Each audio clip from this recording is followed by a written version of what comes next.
2 ನಿಮಿಷದಲ್ಲಿ ಸೂಪರಾಗಿರೋ ಬ್ರೇಕ್ಫಾಸ್ಟ್ ಹೇಗೆ ಮಾಡೋದು ಅಂತ ಗೊತ್ತಾಗಬೇಕಾ? ವಿಡಿಯೋ ಸ್ಕಿಪ್ ಮಾಡದೆ ಪೂರ್ತಿ ವಿಡಿಯೋ ನೋಡಿ. First of all welcome back to Kavitha Krish YouTube channel.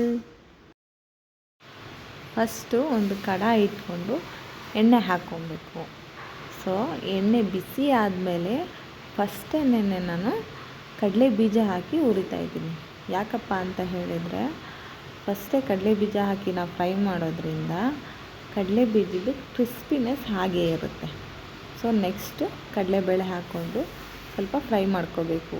ನಾವು ಯಾವುದೇ ಒಂದು ಐಟಮ್ ಹಾಕಿದಾಗ್ಲೂ ಸ್ವಲ್ಪ ಫ್ರೈ ಮಾಡಲೇಬೇಕು, ಏಕೆಂದರೆ ಅದು ನೀಟಾಗಿ ಫ್ರೈ ಆಗಬೇಕಲ್ವ. ಸೊ ನೆಕ್ಸ್ಟು ಉದ್ದಿನಬೇಳೆ 1 ಸ್ಪೂನ್ ಹಾಕ್ಕೊಂಡಿದ್ದೀನಿ.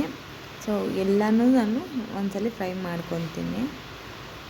ನೆಕ್ಸ್ಟು ಸಾಸಿವೆ ಹಾಕಬೇಕು. ಸಾಸಿವೆ ಚಿಟಪಟ ಅಂತ ಚೆನ್ನಾಗಿ ಸಿಡಿಬೇಕು, ಓಕೆನಾ. ಸಾಸಿವೆ ಸಿಡಿದಾದ್ಮೇಲೆ 1 ಸ್ಪೂನು ಜೀರಿಗೆ ಹಾಕ್ಕೊಬೇಕು. ಜೀರಿಗೆ ಹಾಕೋದ್ರಿಂದ ನಮಗೆ ಹೆಲ್ತ್ ಬೆನಿಫಿಟ್ಸು ತುಂಬ ಇರುತ್ತೆ ಮತ್ತು ಟೇಸ್ಟ್ ವೈಸು ಅಷ್ಟೇ ತುಂಬಾ ಚೆನ್ನಾಗಿರುತ್ತೆ. ನೆಕ್ಸ್ಟ್ ನಾನು 2 ಹಸಿಮೆಣಸಿನ್ಕಾಯಿ ಮತ್ತು 2 ಒಣಮೆಣಸಿನ್ಕಾಯಿ, ನಿಮಗೆ ಖಾರ ಎಷ್ಟು ಬೇಕೋ ಅಷ್ಟು ಹಾಕ್ಕೊಳ್ಳಿ. ನಮ್ಮ ಮನೇಲಿ ಖಾರ ಕಡಿಮೆ ತಿನ್ನೋದ್ರಿಂದ ನಾನು ಸ್ವಲ್ಪನೇ ಹಾಕಿದ್ದೀನಿ. ನಿಮ್ಗೆ ಎಷ್ಟು ಬೇಕಾಗುತ್ತೆ ನೀವು ಅಷ್ಟು ಹಾಕ್ಬೋದು.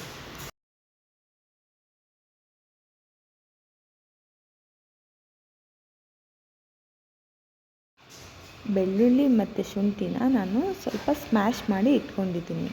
ನಾನು ಇಲ್ಲಿ ಪೇಸ್ಟ್ ಮಾಡಿ ಯೂಸ್ ಮಾಡ್ತಾಯಿಲ್ಲ, ಏಕೆಂದರೆ ಪೇಸ್ಟ್ ಮಾಡೋದ್ರಿಂದ ಅದು ಫ್ಲೇವರ್ ಅಷ್ಟು ಇರೋದಿಲ್ಲ. ಅದರಿಂದಾಗಿ ನಾನು ಸ್ಮ್ಯಾಶ್ ಮಾಡಿನೇ ಯೂಸ್ ಮಾಡ್ತಾಯಿದ್ದೀನಿ. ಈ ಒಂದು ರೆಸಿಪಿನಲ್ಲಿ ಸೂಪರ್ ಟೇಸ್ಟ್ ಬರೋದೇ ಬೆಳ್ಳುಳ್ಳಿ ಫ್ಲೇವರಿಂದ. ನೆಕ್ಸ್ಟು ಕರಿಬೇವಿನ ಸೊಪ್ಪು ಆ್ಯಡ್ ಮಾಡ್ತಾಯಿದ್ದೀನಿ.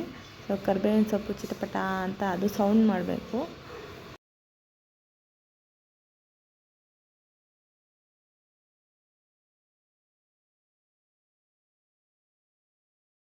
ಈಗ 1 ಟೇಬಲ್ ಸ್ಪೂನಷ್ಟು ಅರಿಶಿನ ಪುಡಿ ಹಾಕ್ಕೊಬೇಕು.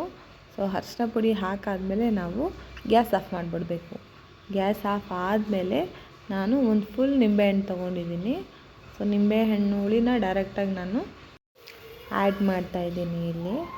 ನಿಂಬೆಹಣ್ಣು ಹುಳಿ ಹಾಕಿದ್ಮೇಲೆ ಲಾಸ್ಟಲ್ಲಿ ನಾವು ಹಸಿ ತೆಂಗಿನಕಾಯಿ ತುರಿ ಹಾಕ್ಕೊಬೇಕು. ರುಚಿಗೆ ತಕ್ಕಷ್ಟು ನೀವು ಉಪ್ಪು ಆ್ಯಡ್ ಮಾಡ್ಕೊಬೇಕು. ನೆಕ್ಸ್ಟ್ ಚೆನ್ನಾಗಿ ಒಂದು ಮಿಕ್ಸ್ ಮಾಡಿಬಿಟ್ಟು ನೀವು ಅದಕ್ಕೆ ಡೈರೆಕ್ಟಾಗಿ ರೈಸ್ನ ಆ್ಯಡ್ ಮಾಡಿಕೊಂಡು ಚೆನ್ನಾಗಿ ಮಿಕ್ಸ್ ಮಾಡಬೇಕಾಗುತ್ತೆ. ಯಾವ ರೀತಿ ಮಿಕ್ಸ್ ಮಾಡಬೇಕು ಅಂತ ಹೇಳಿದ್ರೆ, ಪ್ರತಿಯೊಂದು ಅನ್ನದ ಅಗ್ಳಿಗೂ ಯೆಲ್ಲೋ ಕಲರ್ ಪೇಂಟ್ ಮಾಡಿರೋ ಥರ ಕಾಣಿಸ್ಬೇಕು. ಆ ಕಲರ್ ಬಂದ್ರೇ ರೆಸಿಪಿ ತುಂಬ ಡಿಲೀಷಿಯಸ್ಸಾಗಿ ಕಾಣಿಸುತ್ತೆ. ಯಾವುದೇ ಒಂದು ಡಿಶ್ ಆಗಲಿ ತಿನ್ನೋಕ್ಕೆ ಚೆನ್ನಾಗಿರೋದ್ರ ಜೊತೆಗೆ ನೋಡೋಕ್ಕೂ ಸಹ ತುಂಬ ಚೆನ್ನಾಗಿ ಕಾಣಿಸ್ಬೇಕು ಅಲ್ವಾ. ಬ್ಯಾಚುಲರ್ಸ್ಗಂತೂ ತುಂಬ ಒಳ್ಳೆ ರೆಸಿಪಿ, ತುಂಬ ಕ್ವಿಕ್ಕಾಗುತ್ತೆ, ಬೇಗ ಮಾಡಿಕೊಂಡು ಬೇಗ ತಿನ್ಬೋದು. ಏನಂತೀರಿ?